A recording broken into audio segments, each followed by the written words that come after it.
So, welcome to the Rehab My Soul podcast. I have a very special guest joining us from the UK, Leigh Huxley.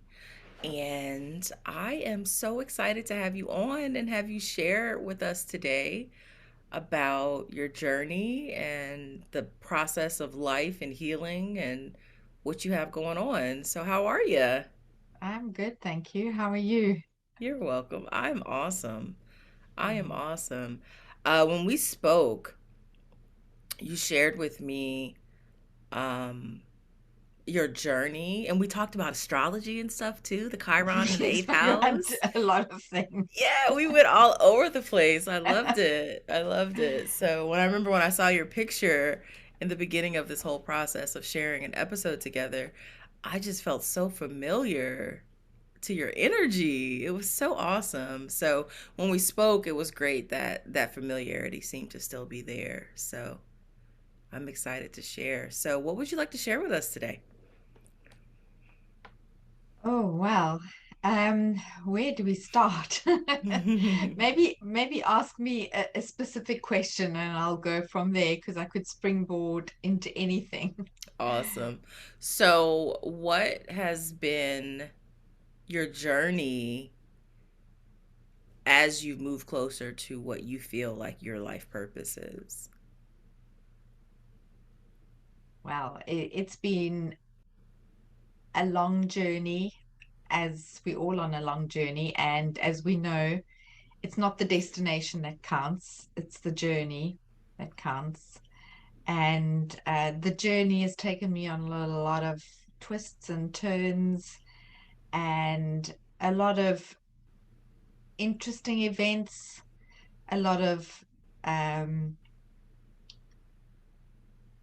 things that I wouldn't necessarily have chosen, but I do believe that life happens for us. It took me a while to get there, because at the start of our journeys, we're very conditioned that life is happening to us and very much in the victim, perpetrator, rescuer drama triangle in relationships pretty much all through my life. And yeah, I didn't realize how much I was fueling that by playing the role I was playing. So, very unconscious roles, but when we step out of the picture frame, we can see the picture a little bit clearer. And I've come to understand that, yeah, I chose to be the victim many a time. So, to kick off my journey, I had a lovely childhood.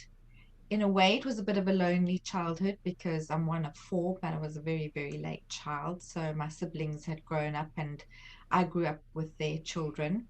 So, but the gift in that was it enabled me to be comfortable with my own company, and I became quite resourceful in keeping myself occupied and just doing what I needed to do. My passion as a young child was ballet, which I loved.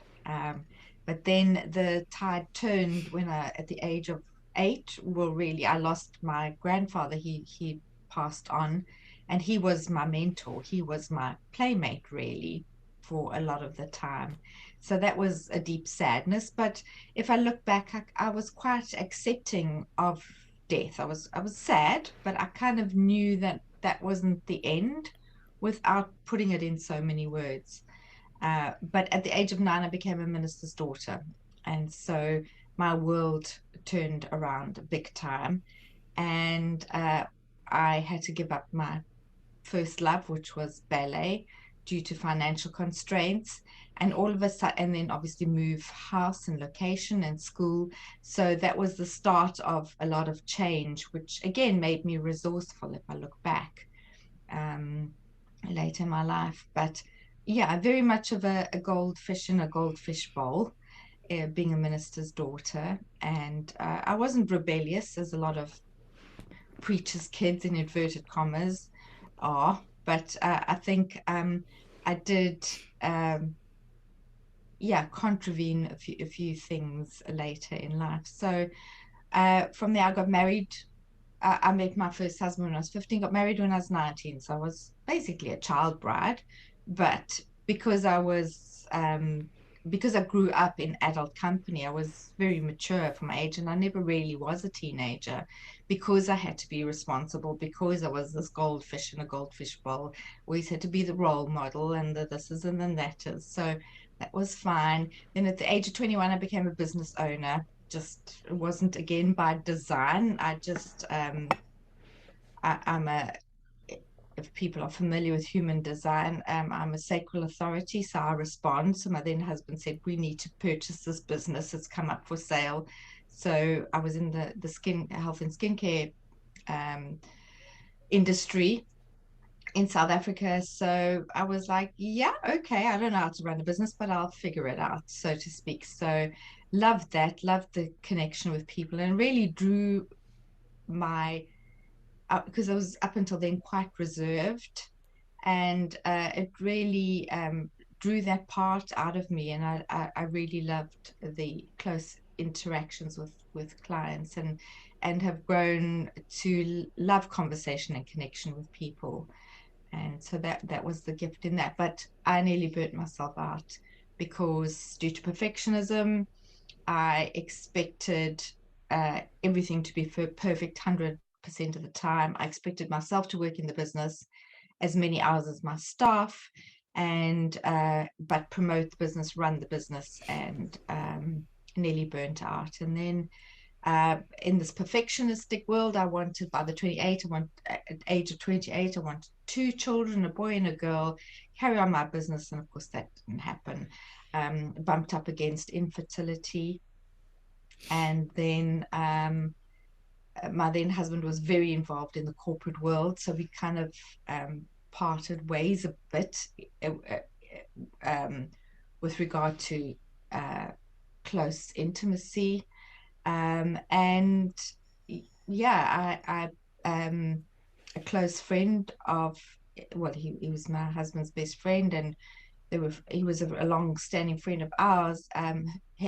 He and I became involved in a relationship which initially wasn't physical, but then right at the end became physical. And then I fell pregnant when I didn't think I could fall pregnant. So that was a huge cat amongst the pigeons. And of course, all the crumblings of all the religious beliefs and how I felt I should be, and how I had betrayed my husband and hurt him. But all of this wasn't intentional.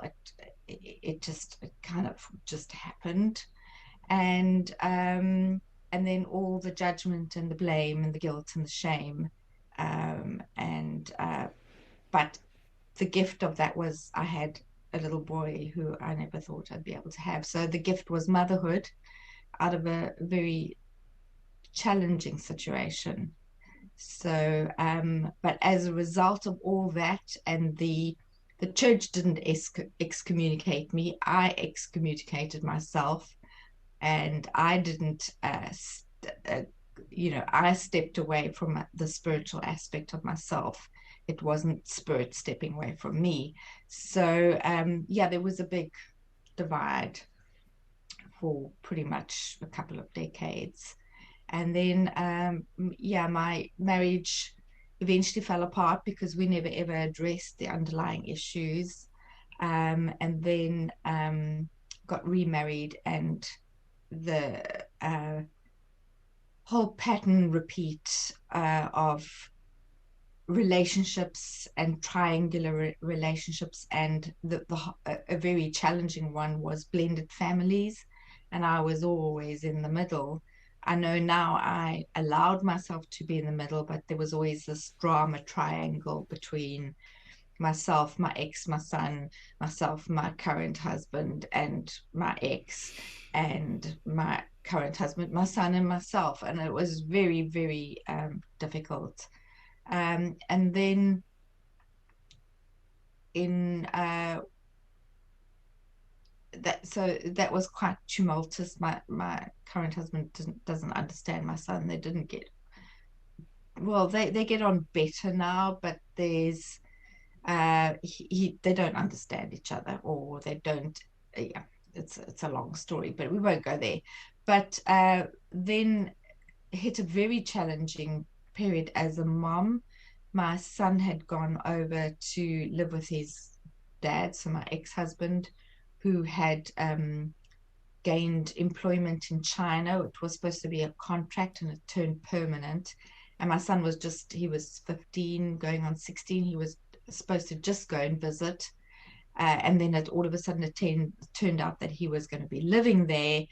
And at that stage, I wasn't having communication with my ex because of a very toxic environment. And so, in a space of 2 weeks, I went from an empty nest, my only son being basically ripped from me. It was his choice, and I supported him in that. But I didn't know when I was going to see him again. So that was where the rip went. It was so sudden.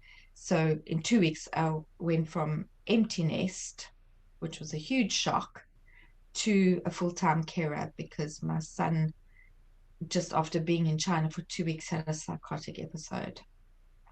And so a lot of difficulty in getting him back, and a long journey of uh, recuperation for him, a 3-year journey, medications. University didn't work out for him, so he would withdraw from it, and that would cause big friction at home, and just, yeah, just really, really crazy stuff. And then 2019 came around, and my husband's the company he worked for folded. Just no redundancy, nothing, just all crumbled. His parents had both been diagnosed with Alzheimer's and heart condition, and my son had a second psychotic episode. So within a month, just it was like the tower crumbled. Wow. So it was again rehabilitating that, but backtrack a bit. So how old was I then? About 53. But when I hit 50, the watershed years where everything, you get, I just found myself absorbing all the beliefs of society and culture of what 50 looks like and what happens when you're 50. And I just found myself complaining about, I don't like this, I don't like that, and this aches. And then I just thought, no, stop it. This is crazy. You're just buying into all this. It doesn't have to be that way. So that was the start of my journey of reconnecting myself to my spiritual self. And so by the time all this came around at a head, I was doing my spiritual practices again, and so I was able to cope, but it was very, very challenging. So that's my story. And then I don't know, somewhere along the line, became, I did a spiritual coaching course. I can't, timelines are so blurred, but I qualified in 2020. And so I'm a spiritual coach, but I term myself more transformational coach now because not everybody resonates with the spiritual. I mean, things are changing a lot. But so that's, yeah, the journey I'm on now. And I've just recently held some in-person workshops, and I've really enjoyed that. And held a co-hosted an event last weekend with a lady who I do, a yoga class I do, and we did a whole 3-hour retreat around self-love. So that was lovely. It was really, Mm. so that is my heart's desire is to getting the message out there that how important self-love is, because that wasn't demonstrated to me. I, being from the religious background, I was taught, or I got the understanding that was selfish and you put everybody else's needs first, which my mum had done all her life and then ended up with Parkinson's disease. And because she was so depleted, she gave from an empty cup for decades. And so that was my role model. And I've only just come to understand that no, It's important for us to fill ourselves first, and then we give from the saucer. And it's important for us to nurture ourselves and be happy. And then that is the ripple effect in our relationships and our communities and the world. It's got to start with us. So if we want to see more kindness and compassion and love in the world, it's got to start with us. Simple Absolutely. as, yeah, Yeah, it so sounds simple, right? But yeah, it can be hard to execute sometimes, especially of when that course you don't it know how to is. fill that cup up. We Yeah. have so many things in common. Hearing your story for the second time, I too was a preacher's kid, and I always wondered, why. Like, Why me? why I knew, but my trajectory clearly is very spiritual, but I mean, of course, clearly I wanted or needed that experience, so I agreed to it. But you say that spirituality like helped you cope. Like, what did you do to, like, were you spiritual when you were younger, when you were going through all those changes with the, like, buying the company and the perfectionism and all that stuff? Like, were you spiritual then as well? Yeah, it was on the periphery, but it looked different to what it does now. It was more the religious side, and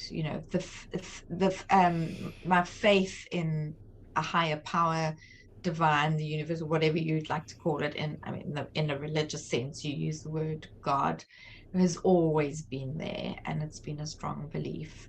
So that has held me in very dark times. But it looks different now. So, um, but yeah, that has been an undercurrent in my life if I look back for sure. Right, right. So you mentioned the perfectionism, which I can identify with as well. Can you? Um, so Yes. where do you think that originated from in your life, the perfectionism? I have no idea. I have no idea. I don't know if I look back, I mean, and these are the conclusions I've drawn. I'm not saying they're accurate, but growing being born into a very adult family, I think I just I had a different view on life, and I think I was born serious. In my gene keys, that is one of my shadows, the seriousness and dullness. Yeah, Wow. yeah. So I mean, I'm like, yeah, that makes sense. But I came in serious, and I always took things very seriously. At the age of 2, so my elder sister got married when I was 6 months old. So apparently my dad walked down the aisle with both of us on his arms, a 6 month and a 20-year-old or whatever. And then when I was 2, I was the only attendant at my second sister's wedding. And I mean, if you see the photos, I was so serious. And apparently I after they'd taken the vows, communion was going to be served, and the instructions were that I was to go and give my mom the bouquet, and then go and sit down with her and wait there till the but I didn't. I took my sister's bouquet, took it to my mom, and went back to them whilst they were standing have communion. So this is a 2 year old. I mean, really. So yeah, just very serious. And the other thing that stands out in my mind, my mom always said to me, "We sent you to nursery school or preschool, play school to teach you how to get dirty." I did not like to get dirty. So there must have been that perfectionism at a very early age. Wow. Um, It's so acceptable when you're able to confirm it outside of yourself. You know what I'm saying? yeah. Um, wow. So yeah, it just seems like that's just a part of who you are. I know for me, um, I dislike chaos. Mm, And so it is a matter of order. And the yeah. perfectionism part is there, but I know for me, I just really dislike a lot of toxicity and chaos. So Mhm, I found myself for the major part of my life before today was just running from the chaos, like just calm down in my mm, head, you know? mm, So You stated earlier that, oh, there was something you said. Oh, I can't remember it now. But at what point was it when you turned 50? Was it at Mm. 50 when your spirituality really started to deepen even more because you were getting all that outside influence, or was it before that? Um, Again, as I said, timelines are a bit blurred, but Yeah. that was a watershed moment. Yeah. And I came across this saying that the Chinese view the wise woman years turning 50 as the second spring. And that gave me a lot of hope. I thought, yeah, I Hmm. don't need to buy into all this old world paradigm that, you know, all the beliefs that get thrown at you. I don't have to accept that, and I don't. Yeah. But it does take a lot of conscious awareness and application, and yeah, to go against the grain really. And I think if I reflect back into my life, I have gone against the grain in in quite a few things, and that's just part of me, I guess. But I mean, my dad always used to say, "You're such a paradox," and I could never understand what he meant. I kind of know now-ish, but I still don't really know what he sees in me. I mean, he's long past. He passed in 2010, so I can't ask him, but he was very philosophical, very academic. So he obviously had good reason to say that. But what it actually meant, I don't know. But just going back to the perfectionism is, I think, a better word is excellence, because the shadows of perfectionism are criticism. And I was so critical of myself in all ways, physical appearance. I mean, I had the skincare business, but I struggled with acne for 30 years of my life. And that was very challenging because there I'm supposed to be this perfect example, and I had this condition. But again, like with every shadow, there's a gift. It gave me compassion for people who really, really struggled. And to this day, if I see somebody struggling with skin, my heart goes out to them because I know how soul destroying it can be. Hmm. Um, and it definitely dims your your light. But yeah, so the shadow side of the perfectionism is criticism and control. And I didn't consciously control people, but because I was trying to control myself and because I was criticizing myself, I, unbeknown to me, was projecting that out to others. So if I was looking at myself and thinking I'm not enough, I wasn't consciously using those words, but that's the underlying belief. Usually under perfectionism is shame, I'm not enough. Then that means the way as I said, it starts within us. So that meant if I'm doing that to myself, then other people are feeling not good enough in my presence because of my standards and because of my inner criticism. So, that's the shadow side. So I like to view it now rather as excellence, strive for excellence, because again, I was somewhere along the line in my 20s, I was like, what's all this about? There is no such thing as perfectionism. So what am I doing? I don't know. So, but yeah, the shadow sides drive you until you become aware, and then you can shift. For sure. Yeah, yeah. So, criticism and control. I can identify with that. Wow. So, you mentioned that you've done some live workshops. What are your workshops about? Well, this is a new exploration because, yeah, last year it was a year of my visibility. I don't know if it was an act of fear, but I just did not feel comfortable with being visible on social media and things like that. So I've had to push myself in that, and I do have a presence there, but it's just not a very comfortable place for me. But at the time, because of all the lockdowns, that was, I thought I best get used to this. So, and then but I do love conversations and connections. And so I do enjoy being guests on podcasts and sharing my story because of that, because I like listening to people's journeys and stories and how they've faced challenges and overcome them, and the hero's journey. I love hearing about that.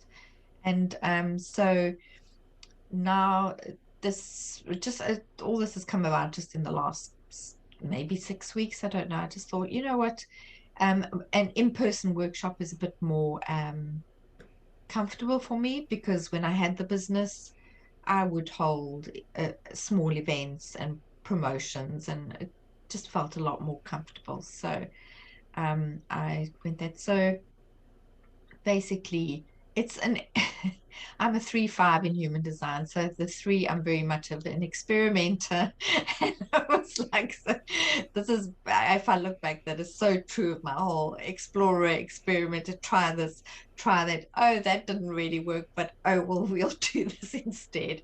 So I'm on this journey again. And so the first event I did, just a very small in-person workshop, and a few group of people, but because I've never done this before, so I termed it a fulfilled woman workshop, and it's for older ladies. It doesn't have to be for old ladies, but that was the I guess from 40 plus, 45 plus, but yeah, I had enough content there for 3 workshops. So that was oh, okay. So I repatterned it and held another one, and that was felt a bit more complete.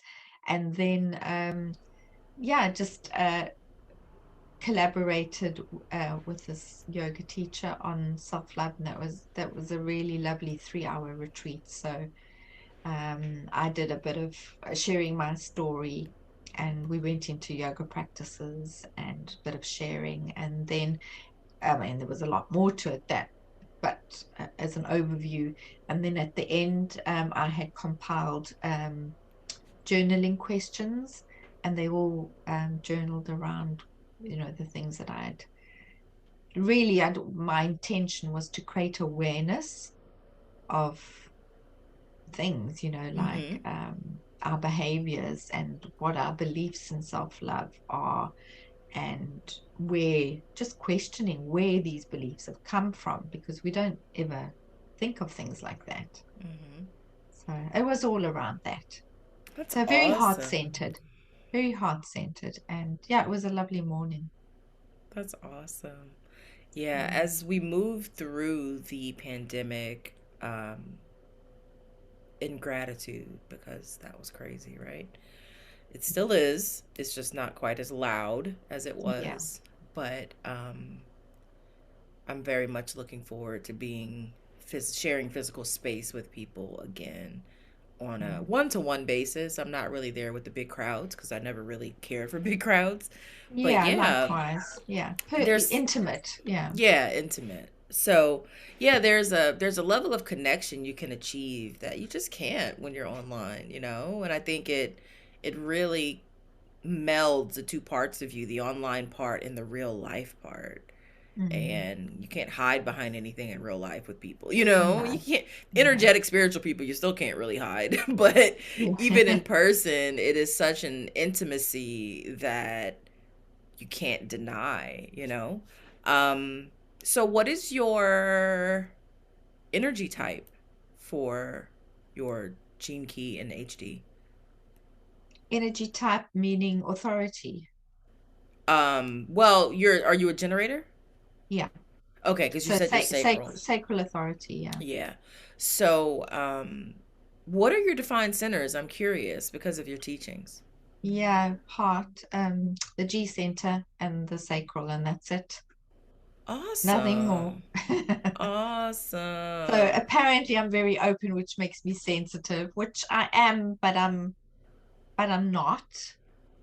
Um, yeah. I Cool. mean, I am empathic, I am sensitive, I can pick up on people's energy, their moods, and things like that. But at the same time, I don't feel the need to protect myself. when going out into the wider world. Mm-hmm. But I do like my downtime, my alone time. I Mm-hmm. need that. I like that. I cherish that. Yeah, that So recharge time. yeah, yeah. So I walk between the worlds. I don't need people, but I like people. I found myself saying that about a year ago. I'm single definition, so I really don't need Yeah, people. yeah, I'm also single We are definition. so You similar. can That's so maybe funny. enlighten me a bit on that one.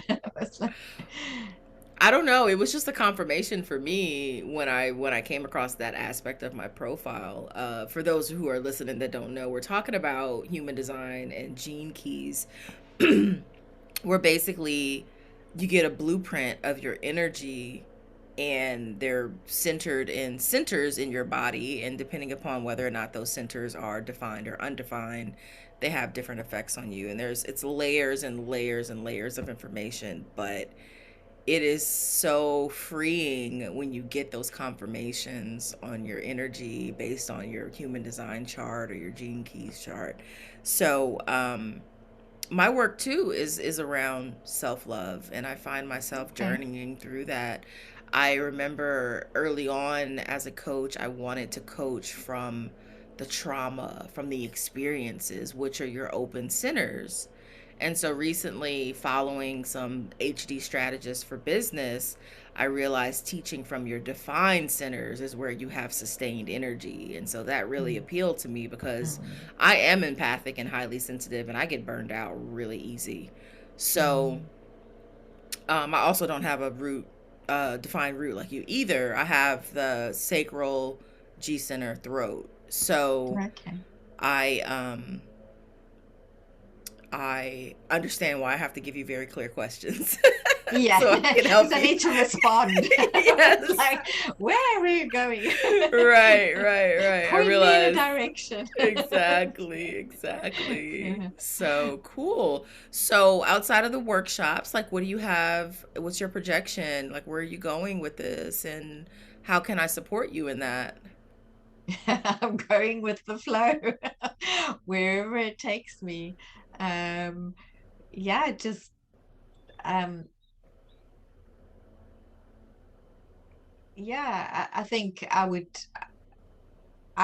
really enjoyed the few workshops that I've delivered. I think I would really like to grow that aspect. Um, and yeah, I mean, if I think of what I would love to do is I would love to be involved in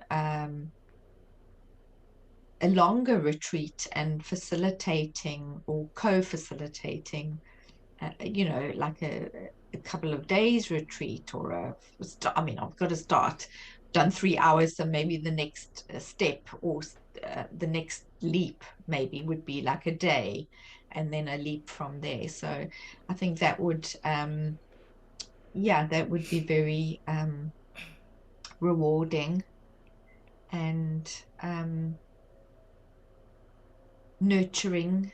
And yeah, I really have a desire to create uh, sacred nurturing spaces for people, just to, because we don't, especially as women, we don't give ourselves the time because we're so busy in our outer worlds that we neglect our inner worlds.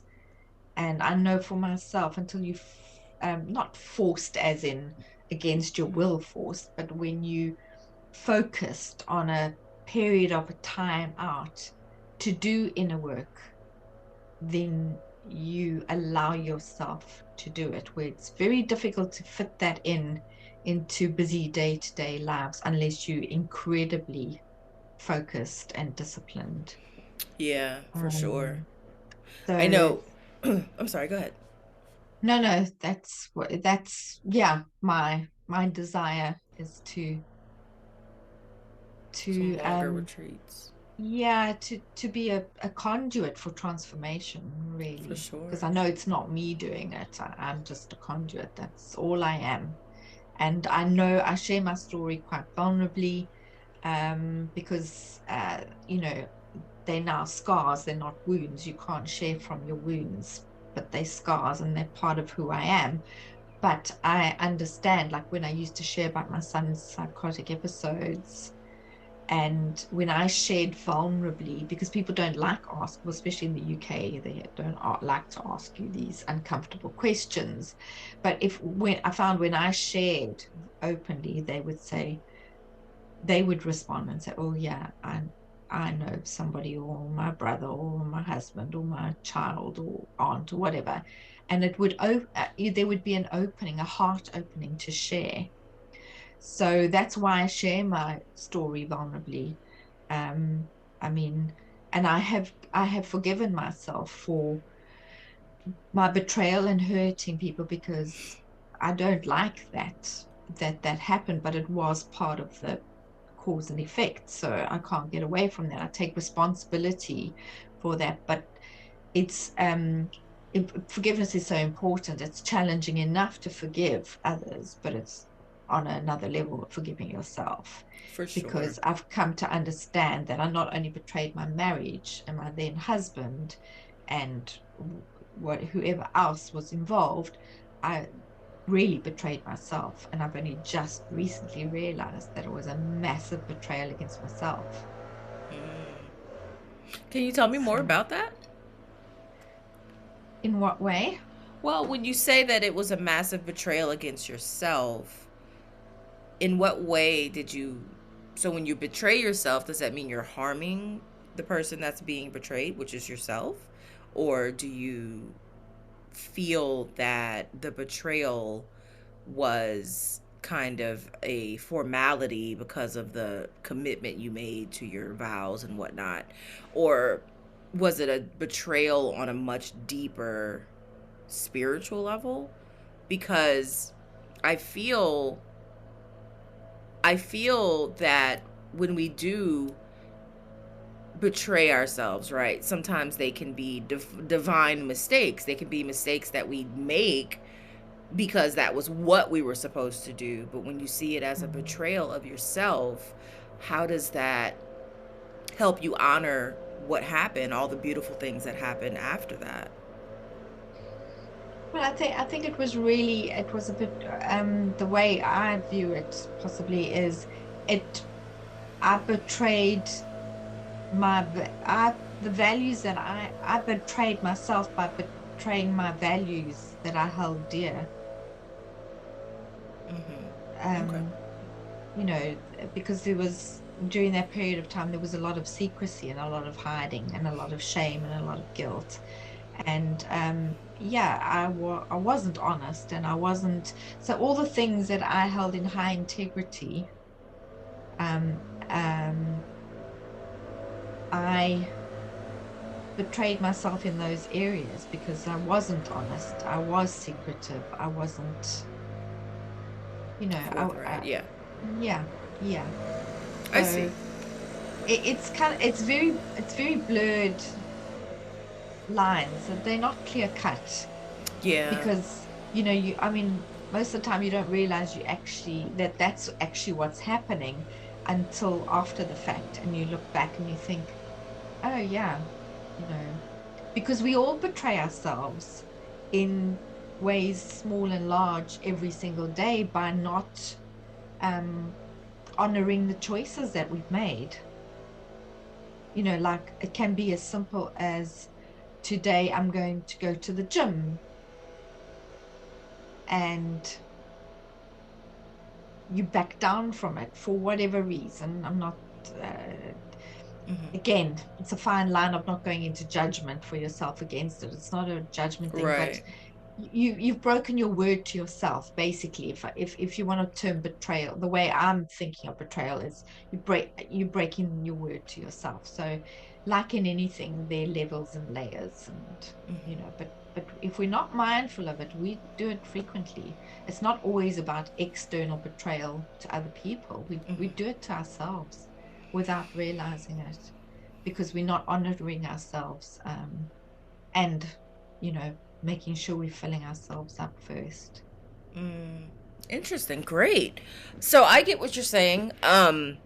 my mind is going in so many different directions on that, just that one topic. And I don't want to grind on it because it's your personal story.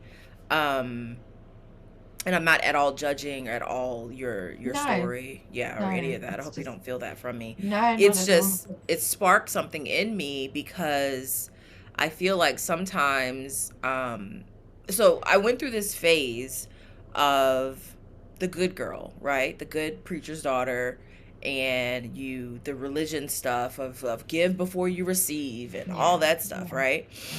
And then we we move into life, and life gets blurry and sticky and hard Mm, and foggy, and we start making decisions from a place where we were and not the place that we are. And so I can look at situations that I've been in and say, I could look at that as betraying. And I'm like I said, I'm not judging you or disagreeing with your no, no, belief no. of yourself. I am just saying that maybe that cycle was just over and you pushed yourself into your next cycle. You know what I'm saying? Yeah, yeah, Um yeah, yeah, and I think on yeah, some level we all do that in some way. It yeah. causes we end up causing our tower moments. You know what I'm saying? Yeah, we do. I mean, Yeah. yeah, like the thing, I say a lot of these things I created these storms. I created myself, and after storms, there's always devastation and destruction and all that, and then there's rebirth. But then, so I'm fully aware of the storms that I created myself, but then there's the different level of the storm with my son. I just got caught. That came from a different, I felt like I'd been thrust into a different planetary Mm, system. I had no experience with the mental health world. I'd never personally experienced it or families with this was just on a whole different level. So that felt like a very external storm that I'm sure in some way I must have contributed to it, but it wasn't of my own doing. Whereas the betrayal and that was of my own doing. Those were they were unconscious choices, but they were also conscious choices. It's a very, very lots of blurred lines. It's very yeah. hard to separate out, and that's okay because Yeah. yeah, our mess is our message. It's like Yeah. these things happen for us, and it's about growing through them and learning to.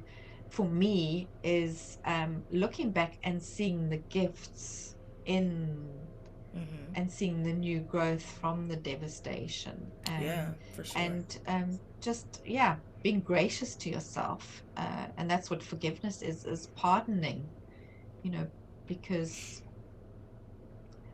there's the saying, if you knew better you would do better when it comes to mistakes, Right. and mistakes aren't really mistakes, they're just mistakes. You just do it Exactly. again, you just make a Exactly. different choice, so that judgment and judgment of self and judgment of others entangles us and keeps us stuck in those cycles, which is what you've said.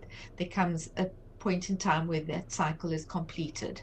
You need to recognize that and move out of it and make Yeah, a different choice. for sure.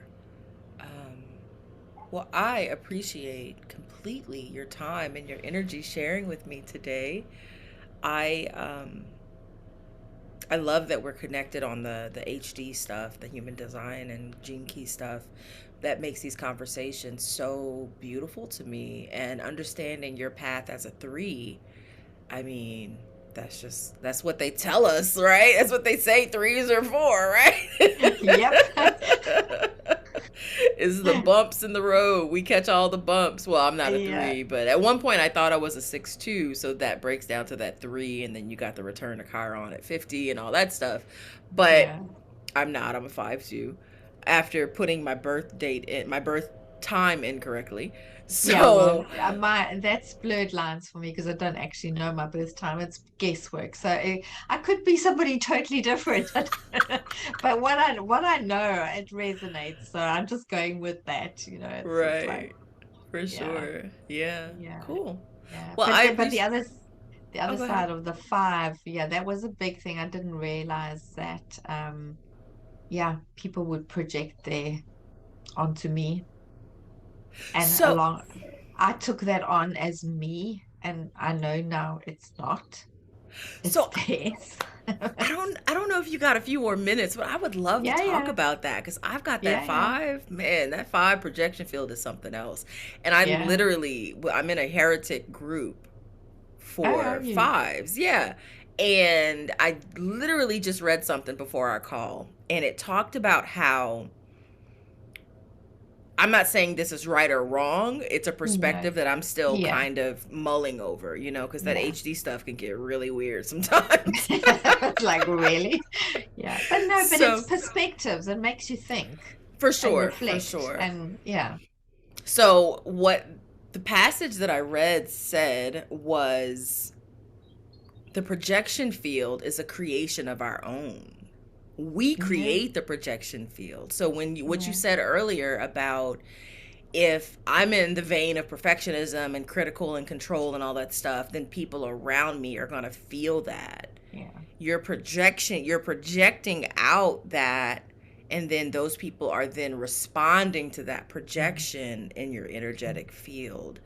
I Mm-hmm. thought that that was crazy because now I think it's fair also to say that as those of us with a projection field, we get projected upon. Yeah, that's more mine one because it's you the five, whatever, and I'm the 3 5. So it's kind of, my understanding, I might be incorrect, but it's kind of like the flip side where people project. I mean, obviously I project, can't not project, but it's the impact that other people's projections on me. Yeah. Right, right. And so but the point of the passage was we are not, how do I say this? Maybe I don't have to say it kindly because it's my freaking show. But You know, basically they said that they being the person that put the passage, um that we're creating the projection field. So even when people project upon us their expectations of us, it's because we're already projecting out those yeah, expectations of ourselves and others, which is something that I really needed to mull over because the my personality, things about me, I definitely stand for excellence, whether you call that perfectionism or not. But I never purposely project that onto other people yeah, unless you're treating me likewise. Yeah, badly. So the purpose of that post that I read was basically the fives, the heretics talk about the projection field in terms of being a victim of the projection field, which I yeah, honestly do yeah, feel yeah, victimized by the projection field. yeah. But then it turns around and says you're not the victim of it, you're the creator of it. So it's just so Mm, interesting because then on another hand they say that the fives, they, right, I read it somewhere, but the fives in communities will always be talked about. They will always yeah, be talked about yeah, behind their back. They will always yeah, be the center of yeah, discussion. yeah, So it's like, how do I create that when I'm not even there? Or yeah. why am I so interesting to others? So I wonder how that has played out in your life as a 3 5. Yeah, I mean, I can see it. I mean, if I look back to early years at school and in my early 20s, I was quiet. I was quiet. I was reserved. I wasn't shy. People used to think I was shy. I wasn't shy. I was reserved. I didn't feel the need to speak about things unless I felt I could add value. I was very happy listening.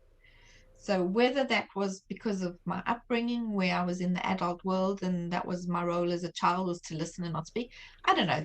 Again, there are lots of blurred areas Yeah. and could be this, it's not this or that, it's this and that. So Mm-hmm. they all add up. So, but I was labeled a snob, I was labeled prissy, I was labeled all sorts of things that I so not was. But that's what people saw me. Now, whether that was came about because I was the minister's daughter and they thought that was what minister's daughter should be, I have no idea. But yeah, but I think the key to that, when if we are fives and we get entangled in this projection field. A big lesson I learned around my divorce, and I really, really, really struggled with that because I tried to explain myself to people, and then, and I thought at the end of the day, why am I doing this? Because the people who really, really know me um, will kind of understand, but the people who don't know me, I'm just a topic of conversation. And I'm just wasting my time and energy trying to convince them when they've made up their stories about me in their heads already. Mm-hmm. So I came across that saying, which not that long ago was, I think Dr. Wayne Dyer said it. What other people think of me is none of my business. Right. And that's so helped. Yes. People will always make stories up of ourselves about us because of their own beliefs and conditionings. And it usually comes from, well, not always, but it could come from jealousy. It could come from their own feelings of not enough and insecurity. And they try and overcompensate by pulling you down so that they can feel better. Right. So there's this whole entanglement. But if you consciously, if you are aware of that, and you can think, well, they're going to make up whatever their story is about me anyway, and that's their business, not my business. Exactly. So that Yeah. was helpful. But yeah, but in this marriage, that's been a big thing where I have been at the brunt of my hus now husband's anger many a time. And I now know it's not, yes, I might have been the catalyst and the trigger by something I said, but the the um sort of torch blazing fury of it is because of something that's triggered insecurity that's triggered in him. Mm-hmm. And when the most recent thing was only a couple of months ago, and for the first time, I was like, this is not mine. Whereas in the past, I used to claim it. I used to think, oh, I must have done something or Me said too. something really, Yep. something that has really upset them. And like, I'm so sorry. And I would be the one apologizing. And this time I didn't because I thought, this is not mine. Mm-hmm. And I was able to, and it was so freeing. It was like I was able to dodge the bullet instead of standing in front of the bullet and I allowing know, it right? Taking the to bullet. take me Yeah. out. Yeah, like Yeah. taking the bullet because, oh, I always do something because Yeah, everyone's it's always there's got a something yeah, to say about what I yeah, do. Exactly. yeah. So Wow. it's very freeing when you can put the pieces of the puzzle together. It's so helpful. But Exactly. yeah, it's a constant journey. It's Yeah, and if yeah, we really remember and understand that the way people treat us is a reflection of themselves and not who we are, that's yeah. so hard to remember in the thick of an argument or in the thick of getting, being the brunt of someone's anger or whatever. Mhm. Um, but it's so important to remember because you can get wrapped up. I know my identity was always wrapped up in upsetting the people around me for some reason by just being who I was. Yeah, yeah, And me being younger than everyone, it's like, how could I be affecting you that much? Like, you're yeah. at least 5 years older than me. Like, why am Mhm. I so much of a factor? Like, so, Mhm. um, yeah, I think there's a lot of healing that all of us can do. It was so amazing because I can tell your demeanor is very serious and people accuse me of the same thing. I don't know if I have it in my profile. Maybe we should talk about those lines. But Yeah, yeah, I've got the 21, which is power, but I have a certain disposition. I know it. It's grown over the years, and it's amazing the stories that people come up with, like in the workplace or what. Because I'm not the yeah, one that pastes a smile on just because I'm supposed to make you feel comfortable. Like maybe that's yeah, what they're feeling is the fact that I don't want to make them feel comfortable. yeah, yeah, But it's not my job. That's your job to make yourself feel comfortable because I yeah, haven't yeah. wronged you. I haven't spoken to you outside of normal No, terms and tones. And so it's just I've been not really battling that, but wondering like why. So a lesson very but early on for me. Go ahead. yeah, no, it just reminds me, this. the whole thing around when we give our energy and power in inverted commas away to others. And one of the things is people pleasing. So it's over giving, people pleasing. I can't, can't think of the others, but it's Lack of people boundaries. Yeah. yeah.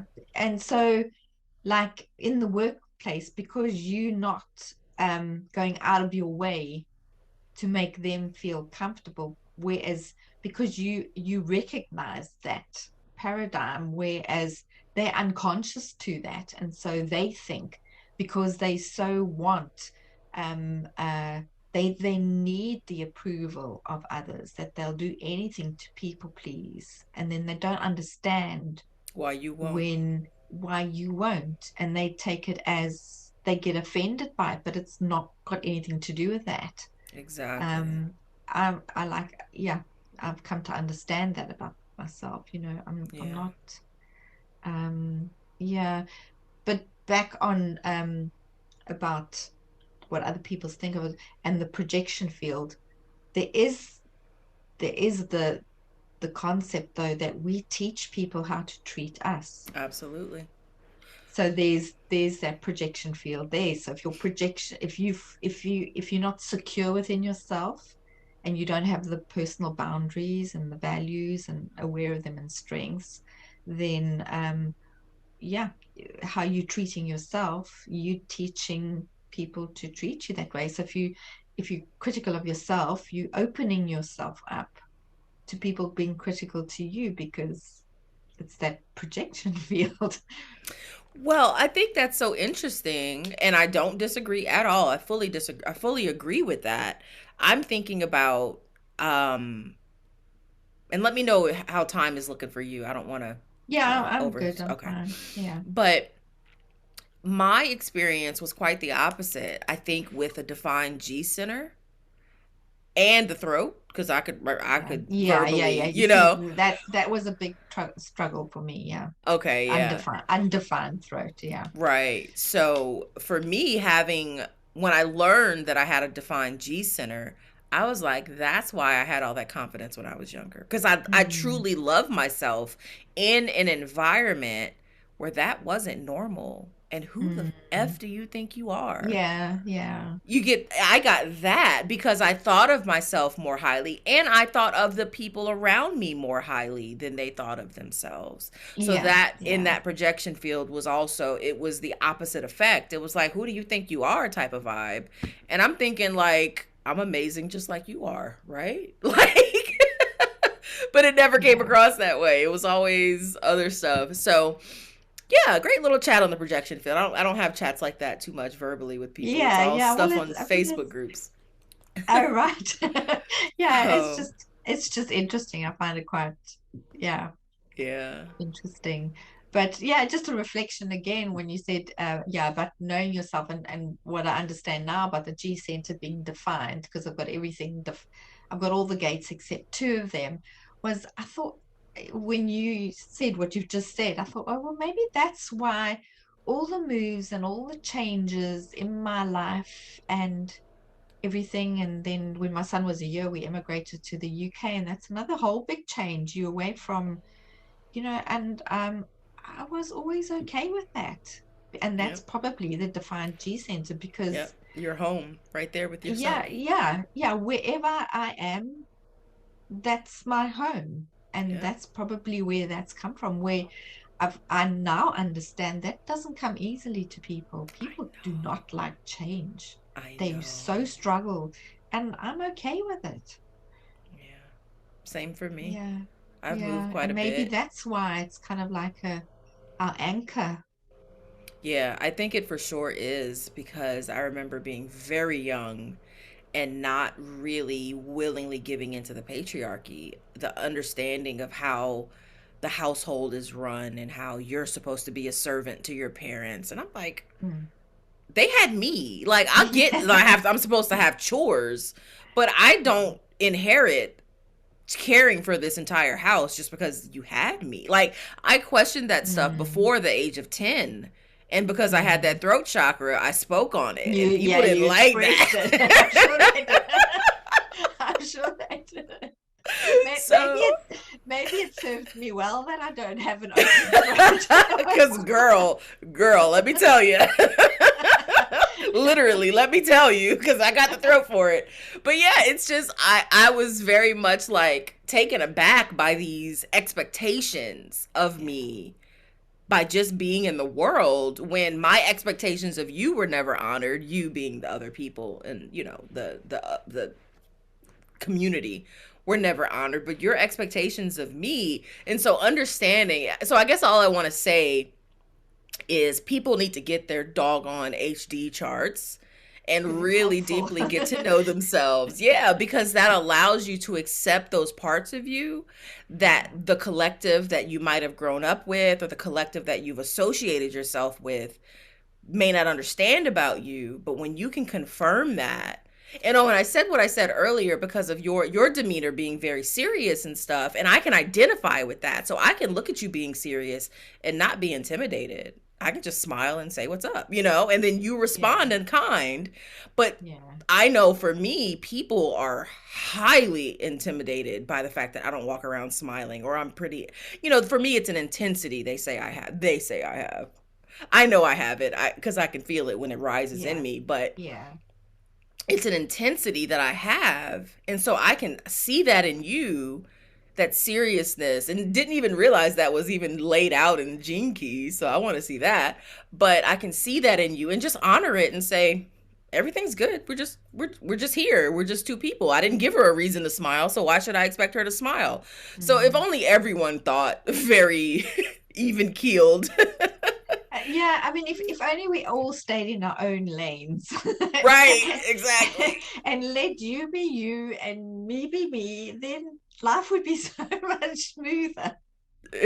But Exactly. we I like guess to that's the cut each point. other off in traffic and beep each other horns with self-judgment and judgment and get caught up in all these bottlenecks Expectation. because we not just willing to just stay in our lane, do our work, learn about ourselves, understand ourselves, accept ourselves, love ourselves. Exactly. That's where the And magic then happens. when we can do that for ourselves, we can do that for others. For sure. Great way Yeah, to end this call. I love it. Thank you so much for yeah, sharing yeah. No, and just thank going you. with the flow with me. That was awesome. Yeah, That was so awesome. good, good.